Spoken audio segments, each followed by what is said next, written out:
Ngayong gabi sa Reporter's Notebook. Mga patakaran sa ilang pampublikong ospital. Kaninong kapakanan ang pinangangalagaan? Meron namang, at saka kung yung hospital, meron namang pwedeng ibigay na libreng serbisyo, dapat ibigay nila. Mga batang mamimitas, tinututukan o pinapabayaan?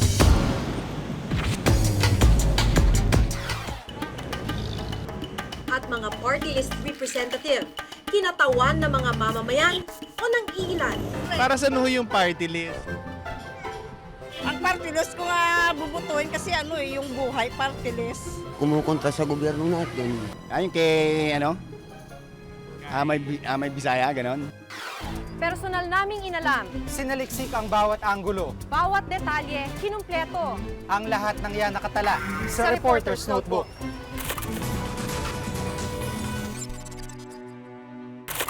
Malaking parusa raw ang magkasakit sa ating bansa. Bukod kasi sa nagtataasang presyo ng gamot, tila abot langit din ang gastos sa pagpapaospital. Pero paano kung pati patakaran ng ilang mga pampublikong ospital, hindi mapangalagaan ang kapakanan ng mamamayan?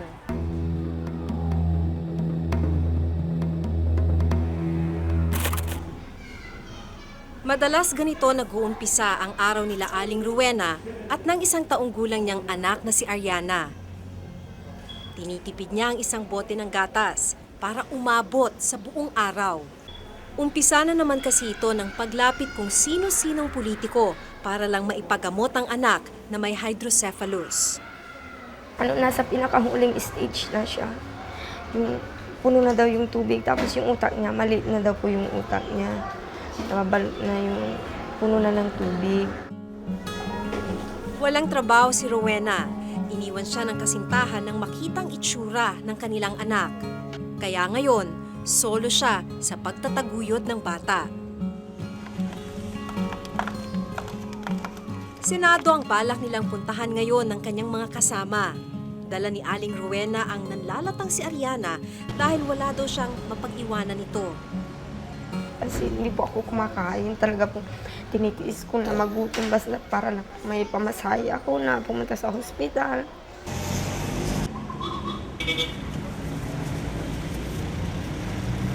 Mausok, masikip at mainit sa jeep. Pero walang magawa ang mag-ina kundi tiisin ito. Matapos ang halos 2 oras ding biyahe, narating nila ang Senado.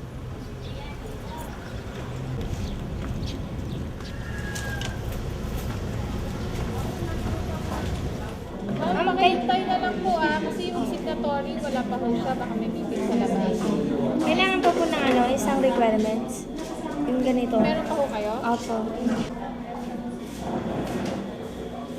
Nung una raw silang pumunta rito, ni hindi sila pinansin ng mga empleyado. Ang pagtrato sa kanila ng direktor, taliwas sa naranasan ni Aling Josephine. Matagal na niyang inilalapit sa Senado ang anak ng kaibigan na hindi mapaopera dahil sa kasalatan sa buhay. Itong una niyang picture noong January. Ito, February to March na ito, yung picture niya lumaki na. Kasi nung inumpisan siya kinimo, sabi ng doktor, ganun daw talaga. Pag kinikimo, nag-ano talaga, parang nagagalit lalo yung bukol. Babae siya.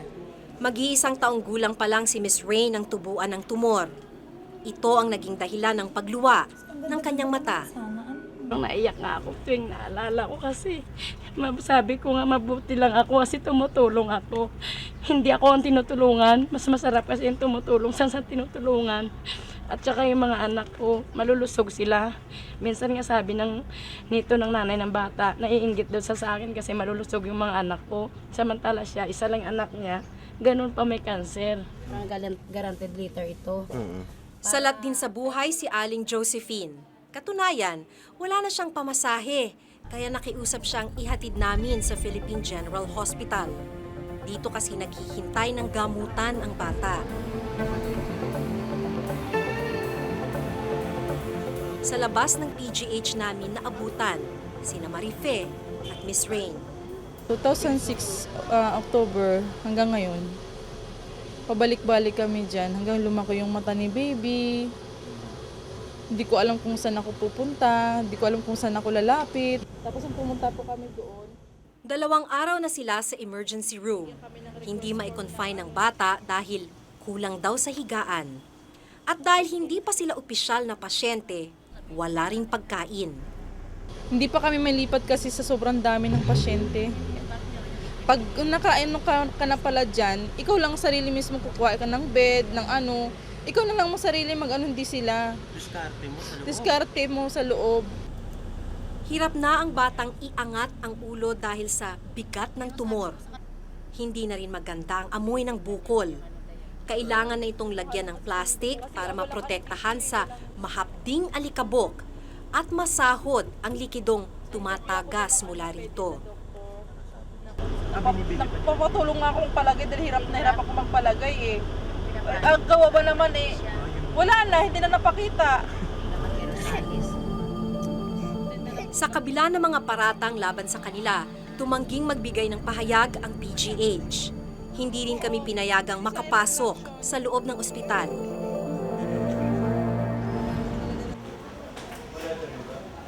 Sa Amang Rodriguez General Hospital naman, hindi nawawala ng bantay ang pintuan ng OB/GYN ward. Isa sa pangunahing responsibilidad ng security guard, tiyaking walang makapuslit na pasyenteng hindi pa nakakapagbayad ng hospital bills. Hindi pa po. Ano po? Sa silid na ito, nagsisiksikan ang mga nanay na walang pambayad. Mainit sa loob ng kwarto ng mga bagong panganak na sanggol. Sira ang aircon. Isa lang ang electric fan na pinaghahatian ng lahat ng pasyente sa kwarto. Si Merlita Daniel, 5 araw nang nakakulong sa kwarto ng aming makausap. Panganay niya ang kanyang isinilang na sanggol. Bukod sa init, matinding gutom ang tinitiis ng mag-ina sa loob ng ospital. Wala na po akong pagkain, wala na pong ano yung baby ko. Wala nang gamit. Wala kang pagkain. Kasi hindi na po kasali sa rasyon, palabas na po kasi. Pag nakaano na pong ilalabas na, hindi na po kasali sa rasyon ng pagkain. Bihirang nakakapagtrabaho ang asawa kaya gipit na gipit sila. Naiyak na lang po. Kasi wala pong natulong.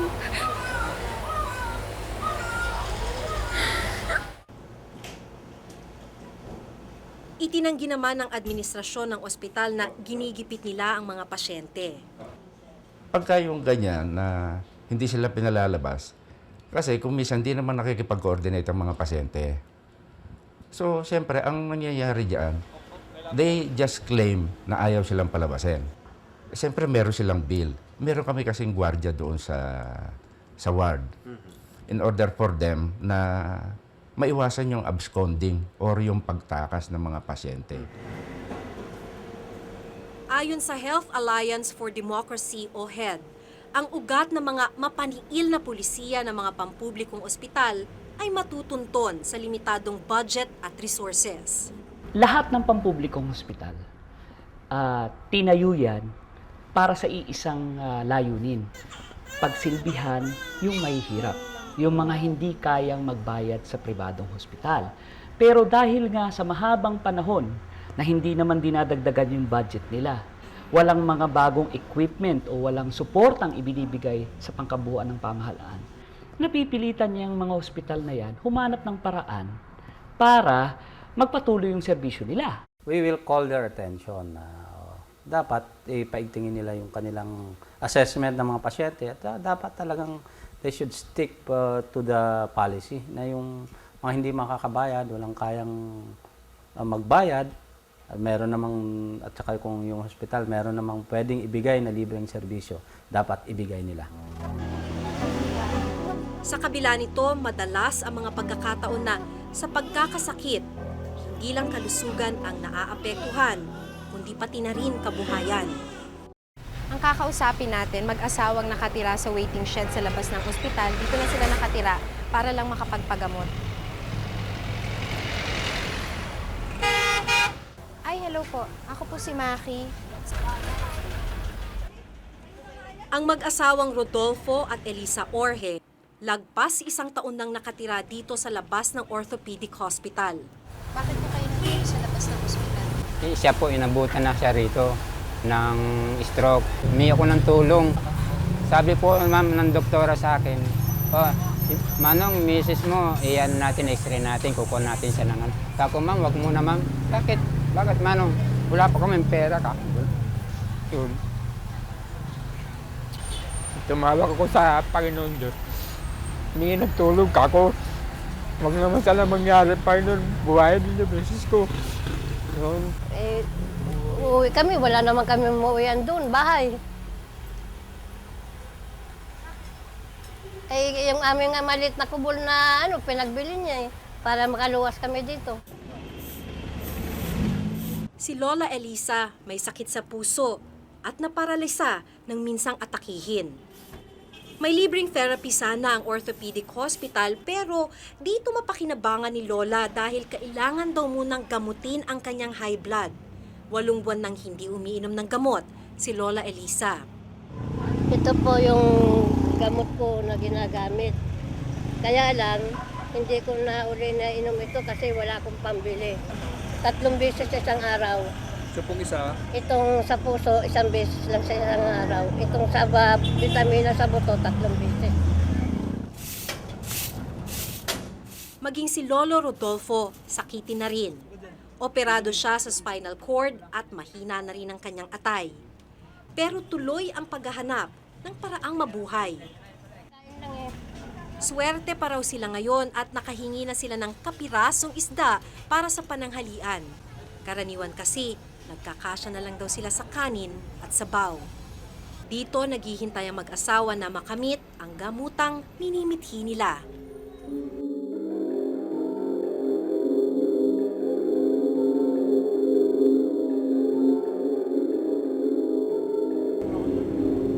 Ayon nga sa HED, mahigit nga sa 50% ng mga Pilipino hanggang sa ngayon ang walang kakayahang ipagamot ang sarili.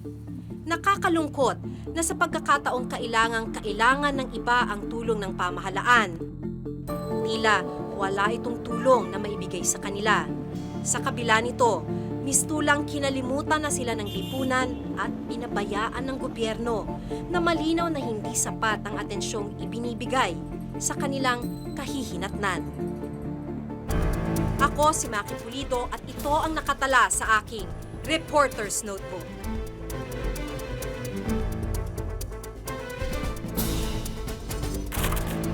Di ko inakala na kahit may nakatutok na kamera, walang takot si Junior na namitas.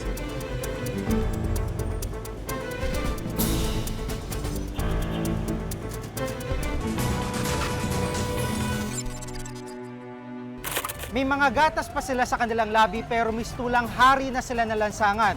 Sa murang edad, bihasa na sila sa gawaing kriminal. Paano binabantayan ng mga kinaukulan ang mga batang mamimitas? Alamin sa Reporter's Notebook ni Cesar Apolinario.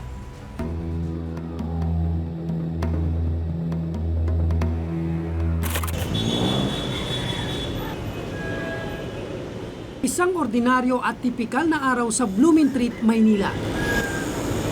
Ang mga sasakyan mistulang hari ng kalsada. Kaya anumang oras nakaamba ang disgrasya.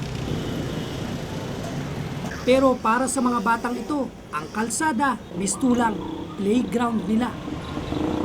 Dito nila pinapalipas ang maghapon sa pakikipaglaro at pakikipagpatintero sa mga sasakyan.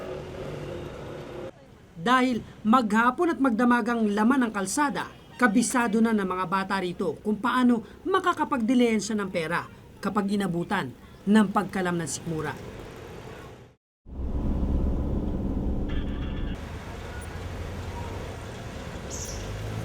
Karaniwang estilo ang pag-akyat ng jeep at pagpupunas sa sapatos ng mga pasahero.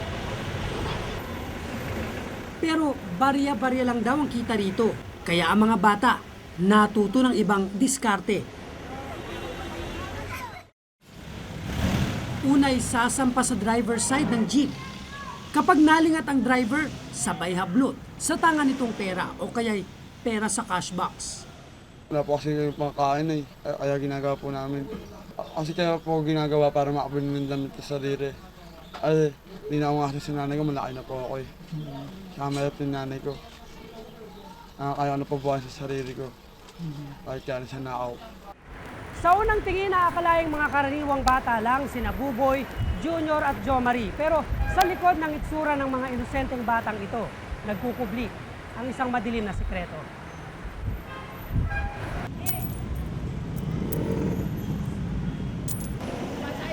Ano yung ginagawa nyo doon sa Blooming Treat? Nag-rugby ko.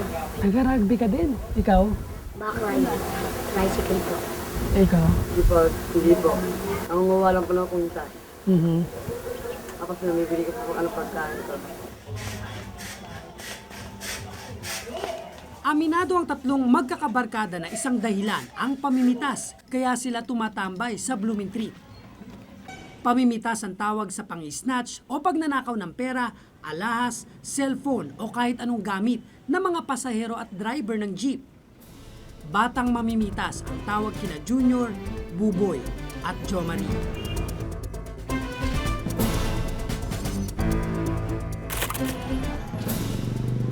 Ay ka, sabog ka, sabog. Paikot-ikot ka lang po kung saan natin yung pasahero doon ka, sama-sama.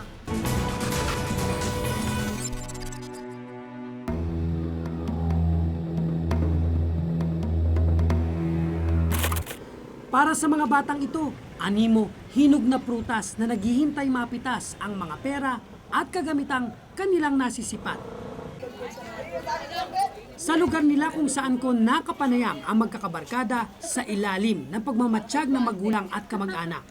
Pino at kontrolado ang kilos ng mga bata. Sabi ko sa kanila, kala nyo yung ginagawa nyo, pang-agaw-agaw nyo ng pera sa driver, may karma yan. Pero sa Blooming Treat, ang baluarte nila, animo, nakawala sa hawla ang tatlo. Di ko inakala na kahit may nakatutok na kamera, walang takot si Junior na namitas.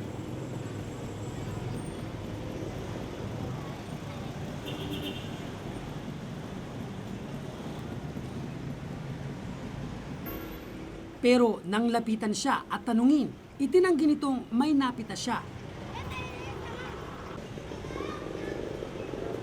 Sabi ng mga bata, sa tuwing makakapitas sila ng ginto, binebenta agad nila ito dito sa lugar na pupuntahan ko. Tanong lang namin, kasi kinikwento ng mga bata, sa inyo raw binebenta pag may mga ginto. Ay, wala. Ewan ko sa iba. Matigas din ang tanggi ng mga may alasan dito na bumibili sila ng nakaw na alahas mula sa mga bata. Kahit pa harapan silang itinuturo ni Jo Marie. Sabi ng mga tindera hindi daw. Ako bebenta lang ako din sa silver. Kasi mga kaibigan ko puro ginto dito. Silver sa kabila ako. Pero dito sa mga tindahan ito, binibenta nyo? Mga bata. Swerte raw sila kung nakakaabot pa sa mga alahero at alahera ang mga nai-snatch nilang mga alahas. Kinukuha po ng mga polis, lalo na po yung mataba. Malalapasin po kami kapag kinuha yung pera namin. Ano yung matabang yung polis yun? Hindi po, kay Foreman lang po. Bata ng polis. Aminado naman si Police Superintendent Romel Cabagnot, hepe ng Presinto 3, na isa ito sa problemang hinahanapan nila ng solusyon. Totoo yan, meron ding mga ganyan. At ang problema kasi yan, yung mga bata na hindi naman nagsasalita sa amin. Nalalaman namin pag may sumbong. So pag ganyan ang ginagawa namin, pag nalaman namin na barangay o kahit mismo sa kapulisan namin, hindi namin tinutolerate yan, imbestigahan na talagang sinasampahan namin ng kaso. Yung mga sibilyan naman na informer na nahuli sa ato, yung direksyon niya, kinakasuhan na namin.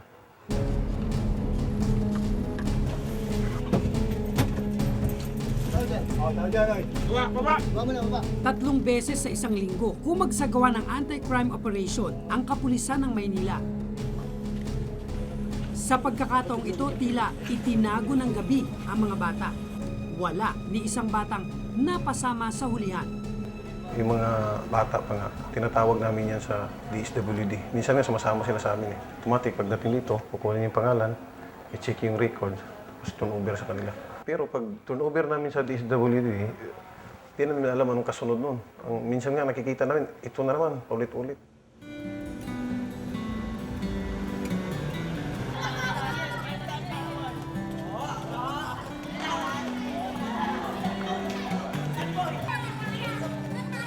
Gahibla lang ng buhok ang pader na naghihiwalay sa mundo ng mga batang ito at mga bata sa Blooming Tree. Lahat sila rito, minsan ding itinuring na tahanan ang lansangan. Pero ang malaking pagkakaiba nila, ang mga bata rito, unti-unting natututong muling mangarap. Simula po bata ako, hindi po ako nakapag-aral 15 anyos na si MJ pero sa darating na pasukan, first time pa lang niyang makakatuntong ng paaralan. Sa edad niyang 16, naging labas-masok na ng kulungan at mga shelter si Joshua. Nahuli po kasi ako nung nagnanakaw na po ako ng cellphone. Yung tumunog po yung cellphone, doon po ako nahuli. As yung dinala ako sa CR, binugbog din ako ng 5 gwardiya.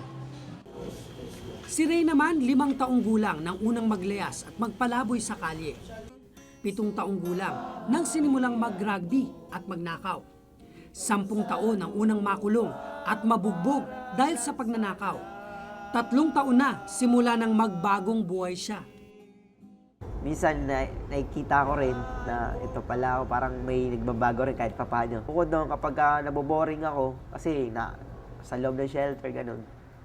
Pag naboboring ako, ginagawa ko, sumasali ako sa mga activity tulad ng dancer, sa theater, sa choir. Sinali ako. Sinali ako sa art para hindi ako maboring. Yun, hanggang sa na-improve ko lahat yun. Bukod sa pagbibigay ng matutuluyan, pagkain at damit, ginagamot din nila rito sa Pangarap Foundation ang pisikal, espiritual at kaisipan ng mga batang voluntaryong pumaparito. Pinapag-aral at binibigyan din sila ng skills training o mga kaalamang maaaring pagkakitaan pag alis nila rito. We have an open door voluntary policy. So every child who is here because they want to be here. Taon-taon nadadagdagan ang bilang ng mga kabataang nagiging palaboy sa kalye. At taon-taon nadadagdagan din ang mga batang nalululong sa bisyo o kaya'y gumagawa ng krimen. Tunay na mabagal ang paglalakbay tungo sa pagbabago at pagbangon. Pero alam ni MJ na swerte siya at napunta siya rito sa Pangarap Foundation. Sabi ko, tatakas rito kahit gaano kalungkot. Marami kasing batang nasa labas na nangangailangan ng tulong na kailangan mapunta rin sa ibang shelter. Kinagabihan ng pakikipag-usap ko kina Buboy, JR at Jo Marie, ito na ang dinatnan ko sa aking pagbalik. Sub-sub na sa plastic ng solvent ang mukha ni Junior. Kapag malalim na ang gabi, ganito na pala ang tatambad sa rito. Ay ka, sabog ka, sabog. Paikot-ikot ka lang po kung saan natin yung pasahero doon ka, sama-sama. Parang bulang naglaho si Junior nang lapitan namin ang mga kasamahan niyang bata. Umuwi na raw anila, masakit daw ang ulo. Tila walang katapusan ng aksyon sa Blooming Tree, mapaumaga man o gabi. Sa ngayon, isa lang ang malinaw at permanente sa buhay nila. Ang tila walang hanggang kahirapan. Kailan kaya sila tuluyang mababantayan at matututukan? Ako si Cesar Apolinario at ito ang nakatala sa aking Reporter's Notebook.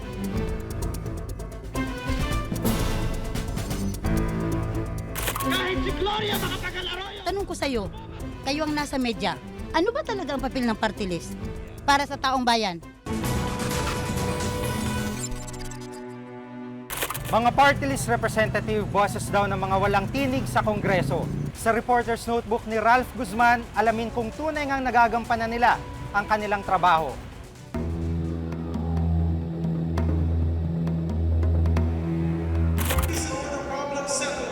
Mr. Speaker, I appeal the ruling of the chair. I appeal the ruling of the chair, Mr. Speaker. Point of Do not proceed.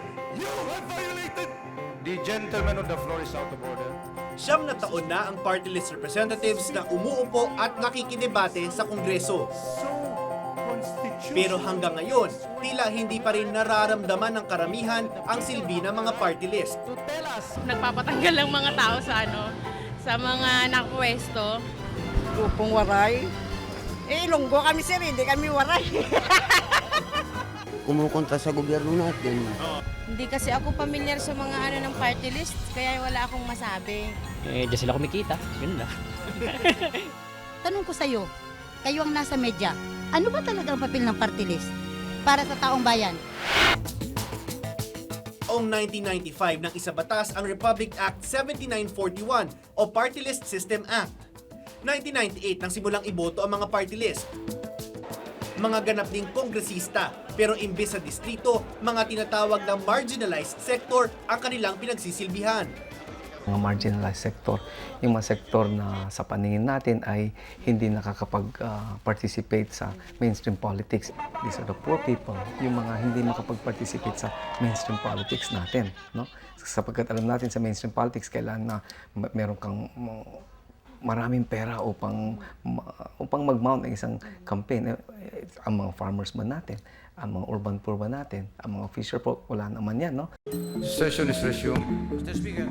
Hindi bababa sa 2% ng lahat ng mga boto para sa party list ang dapat makuha para makaupo ang isang party list representative. 20% dapat ng mga upuan sa Kamara ang nakalaan para sa party list groups. Pero ngayong 13th Congress, 23 lang o 10% sa 236 sa kongresista ang galing sa mga party list. Kaya mula noon, ganapan silang mambabatas, wala masyadong impluensya ang mga party list representatives sa pagpapasa ng batas. Slightly higher sila sa isang advocate ng issue na nasa labas ng Kongreso. Sila yung advocate ng issue sa loob ng Kongreso. Pero with only 20% ng seats allotted sa inyo, kahit magkaisa pa lahat ng party list ng mga representatives, hindi nila kakayanin magpasa ni isang law without the support ng mga single district representative. Kahit si Gloria makapag-alaro! Ang grupong Sanlakas na umupo mula 1998 hanggang 2004 at umaasang makakabalik ngayong eleksyon, aminadong walang naipasang batas. Kinakatawan nila ang mga manggagawa. So far, wala. Lahat yan ay nanatiling proposal, lahat yan ay nanatiling bill. Nahaharang yung mga proposals na tingin natin ay harmful sa mamayang Pilipino. Like the EVAT, like the privatization of Napocor. Matagal na labanan yan pero ultimately, nagsasucceed kung sino yung may number. Tulad din ng mga karaniwang kongresista, may pondo o pork barrel ang mga party list group. 40 million pesos ang kanilang nakuha nung isang taon. Ayon kay Mon Casiple ng Institute for Political and Electoral Reforms, ang pondong ito minsan ang pinag-uugatan ng kontrobersya sa mga party list. Iba pa yung usapin na yung pork barrel itself masama, no? Nagagamit na source ng corruption. Pero at least sa level ng party list, naging source ito ng ready funds na mabibigay nila sa marginalized sectors. Sa kaso ng SIBAC o Citizens Battle Against Corruption, mula 2001, sa mga programa raw nila napupunta ang pondo.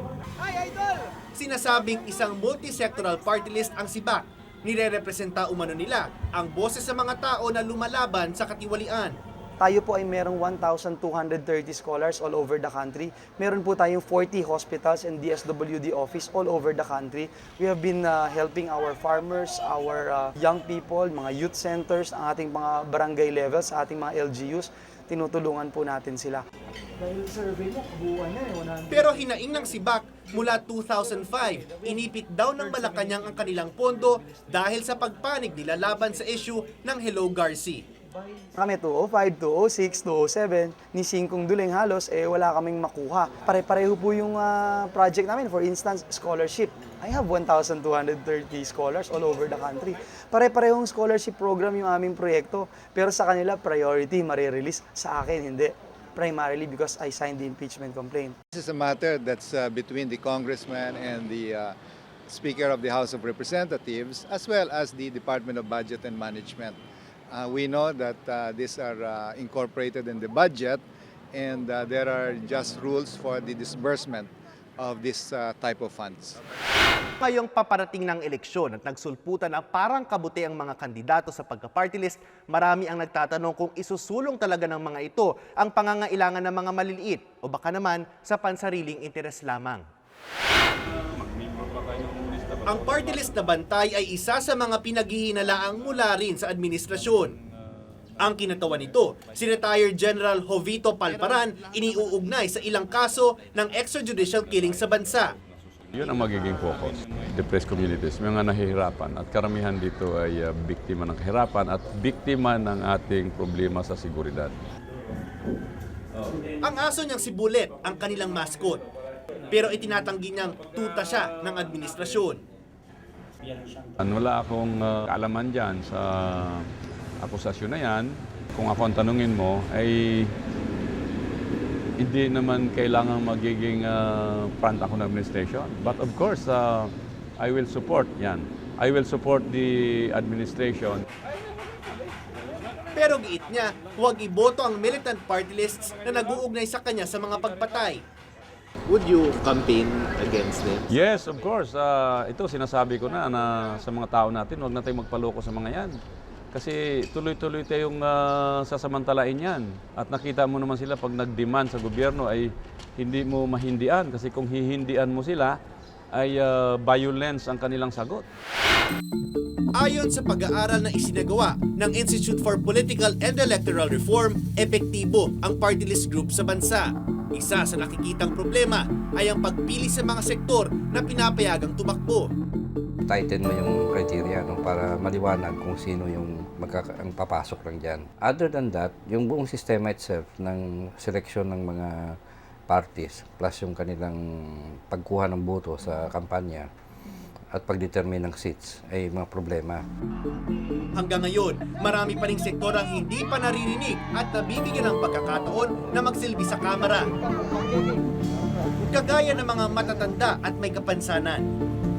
At marahil isa na nga rito ang akapin na hindi makaupo-upo kahit pa isa sila sa nakalistang marginalized sectors.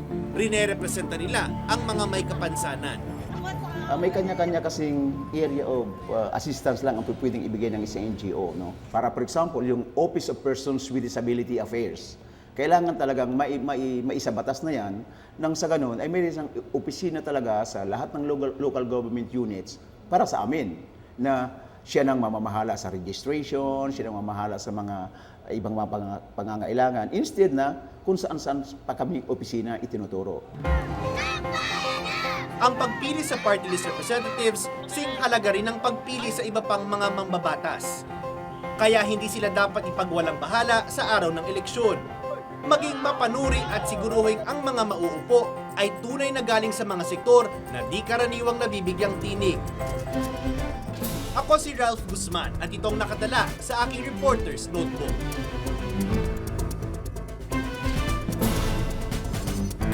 Kung may nais kayong ipasiyasat na issue o balita, maaari po kayong tumawag sa amin sa numerong 928-7021, Local 1424. Maaari rin po kayong mag-email sa reportersnotebook@gmanetwork.com. Para sa malalimang pagtingin sa mga issue at balita, samahan niyo kaming muli sa susunod na Martes. Ako si Jig Manicad. Ako si Maki Pulido at ito ang Reporter's Notebook.